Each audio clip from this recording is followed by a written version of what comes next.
បាទសូមនឹកដល់គុណព្រះរតនត្រ័យដ៏ឧត្តមទាំង3ដែលមានគុណព្រះពុទ្ធមួយគុណព្រះធម៌មួយនិងគុណព្រះសង្ឃមួយហើយក៏សូមគោរពជម្រាបសួរពុកម៉ែបងប្អូនជនរួមភាសាខ្មែរទាំងខ្មែរកណ្ដាលខ្មែរលើនិងខ្មែរក្រោមបាទថ្ងៃនេះជាថ្ងៃទី15រោចខែបឋមស័កឆ្នាំមមីអត្តស័កពុទ្ធសករាជ2570ហើយក៏ត្រូវជាថ្ងៃទី14ខែកក្កដាឆ្នាំ2026បាទនៅពេលនេះដែរខ្ញុំកំពុងតែស្ថិតនៅទីតាំងមួយនៃប្រាសាទគុហនគរដែលស្ថិតនៅក្នុងឃុំពងរោ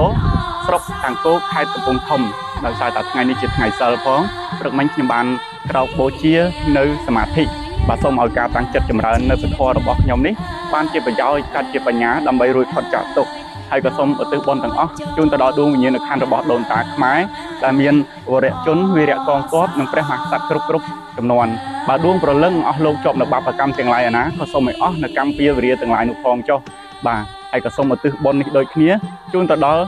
ដួងវិញ្ញាណក្ខន្ធវីរៈកងទ័ពខ្មែរបាទមិនថាតែខ្មែរកណ្ដាលឬខ្មែរលើទេសូមឲ្យពួកគាត់បានទៅកាន់សុគតិភពបាទដើម្បីជាបច្ច័យហេតុដល់សពសត្វមនុស្សនិងទេវតាជាពិសេសកុលបុត្រកុលជីតាខ្មែរសូមឲ្យកើតនូវបញ្ញាយល់ឃើញត្រូវច្បាស់នូវសច្ចធម៌ដើម្បីប្រព្រឹត្តល្អប្រកបដោយសិលសមាធិនិងបញ្ញាហើយក៏សូមជូនពរដល់ពុកម៉ែបងប្អូនជនរួមភាសាខ្មែរទាំងក្នុងនិងក្រៅប្រទេសបាទដែលកំពុងតែខិតខំឆ្វេងយល់និងចែករំលែកអំពីច្បាប់កិច្ចព្រមព្រៀង23ដុល្លារឆ្នាំ91ក៏សូមឲ្យទទួលបានជោគជ័យនិងប្រកបតែដោយសុខសុវត្ថិភាពគ្រប់ក្រុមគ្រួសារបាទសូមអរគុណ